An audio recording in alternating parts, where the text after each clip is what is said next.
penghargaan yang diberikan kepada saya.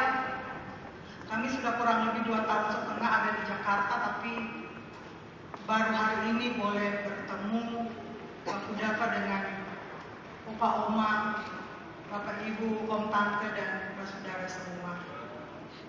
Saudara-saudara yang dikasih oleh Tuhan Yesus Kristus, ketika orang berada dalam situasi yang tidak menyenangkan, ketika orang berada dalam hidup yang penuh tekanan di mana penghargaan tidak mereka miliki, maka kalau mereka mendapatkan kesempatan menjadi orang-orang yang mendengarkan sebuah berita luar biasa, tentu merupakan sesuatu yang sangat menyenangkan, memberikan kebanggaan dan sebuah kebahagiaan. Seringkali ada manusia-manusia yang di dalam kehidupan mereka berusaha membangun tembok-tembok, berusaha memisahkan diri, memberikan penilaian-penilaian khusus kepada orang lainnya. Dan karena itulah maka ada perbedaan-perbedaan yang terjadi dalam kehidupan masyarakat. Ada orang kaya, ada orang miskin, ada orang kuat dan orang lemah, dan ada begitu banyak perbedaan-perbedaan yang dibuat oleh manusia. Tapi hari ini kita belajar tentang firman Tuhan, tentang sebuah kasih yang tidak memandang batas-batas yang dibuat oleh manusia. Kasih yang peduli dan memandang semua sama di hadapan Allah, yaitu kasih Allah itu sendiri. Bapak Ibu Saudara yang dikasih oleh Tuhan Yesus, gembala-gembala merupakan orang-orang yang dalam strata masyarakat dipandang sebagai masyarakat kelas bawah, orang-orang yang tidak terpandang, orang-orang miskin. Tapi justru kepada mereka lah berita sukacita Natal pertama kali dikumandangkan oleh para malaikat. Saudara-saudara yang dikasih Tuhan, seringkali dalam kehidupan kita sebagai manusia, ketika kita merasa diri kita lebih hebat dari orang lain, maka kita merasa bahwa tidak ada harganya orang yang kita pandang rendah. Tapi sesungguhnya hari ini kita belajar bagaimana Allah memberikan tempat yang sama bagi manusia.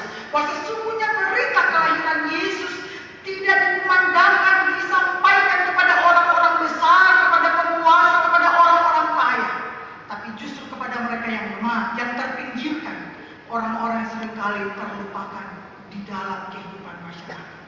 Karena itulah ada 3 hal penting yang akan kita renungkan sebagai penghayatan makna Natal dari perkumpulan Ratu Katrina Mantele yang kita rayakan di malam ini. Yang pertama adalah bahwa Natal adalah wujud, Natal adalah bentuk dari prakarsa Allah, bentuk dari kasih Allah yang berprakarsa untuk memberikan kepada manusia keselamatan. Sebab kita tahu bahwa siapapun manusia, selain Yesus tidak ada yang sempurna. Kita semua orang berdosa. Sekalipun seringkali ada manusia menganggap dirinya suci, dirinya hebat. Tapi melalui perayaan Natal kita diingatkan oleh Tuhan bahwa tidak ada seorang manusia pun yang mampu menyelamatkan dirinya.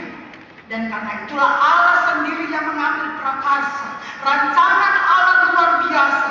Dan karena itu Dia rela mengutus putra tunggalnya Tuhan Yesus, supaya melalui kedatangan Kristus kita semua mendapatkan kesempatan menikmati anugerah Allah.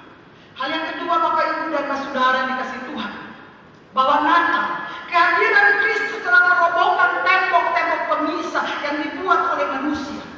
Kalau kita setiap kali merayakan Natal, kita membaca firman Tuhan mulai dari Maria dan Yesus yang dipakai oleh Allah, kemudian Elizabeth yang juga dipakai oleh Allah untuk menjadi ibu dari Yohanes Pembaptis yang mempersiapkan kedatangan Yesus, dan gembala-gembala yang hari ini kita dengarkan bagaimana Allah menggunakan mereka sebagai orang-orang yang diberikan Allah kehormatan menikmati berita sukacita yang pertama. Maka kita mengingat bahwa Allah mengasihi semua orang tanpa memandang bulu. Kasih Allah adalah kasih yang universal, karena di hadapan Allah semua kita adalah sama. Dengan demikian hari ini kita belajar bahwa seringkali dalam kehidupan kita sebagai masyarakat, sebagai orang-orang percaya, kita membangun tembok-tembok pemisah. Ketika kita merasa diri kita kayak kita mau bergaul dengan orang yang kita anggap miskin, ketika kita merasa diri kita pintar, kita tidak mau bergaul dengan orang yang kita anggap bodoh. Ketika kita merasa diri kita kuat, kita tidak mau bergaul dengan orang-orang yang lemah.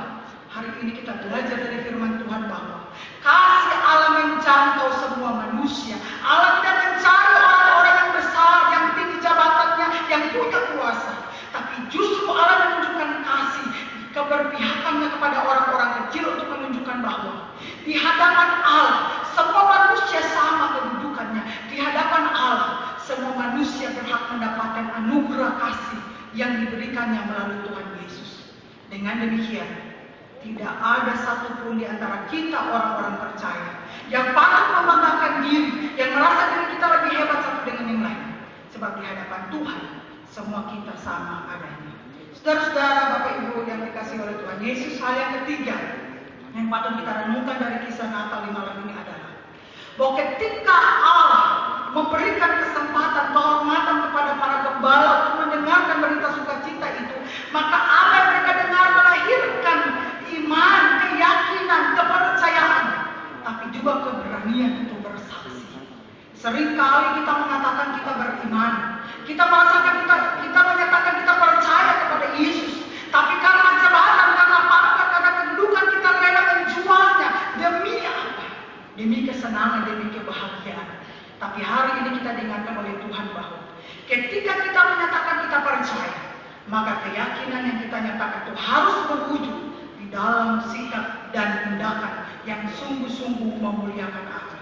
Bapak, Ibu, dan saudara yang dikasihi Tuhan, tema firman Tuhan, tema Natal 2013 yang hari ini dirayakan oleh perkumpulan Hatokaturena Mantelu adalah membangun tatanan kehidupan masyarakat yang rukun dan adil. Dan subtema dalam sukacita Natal kita tingkatkan kebersamaan menuju Hatu Bahu Dapa dengan damai sejahtera. Dalam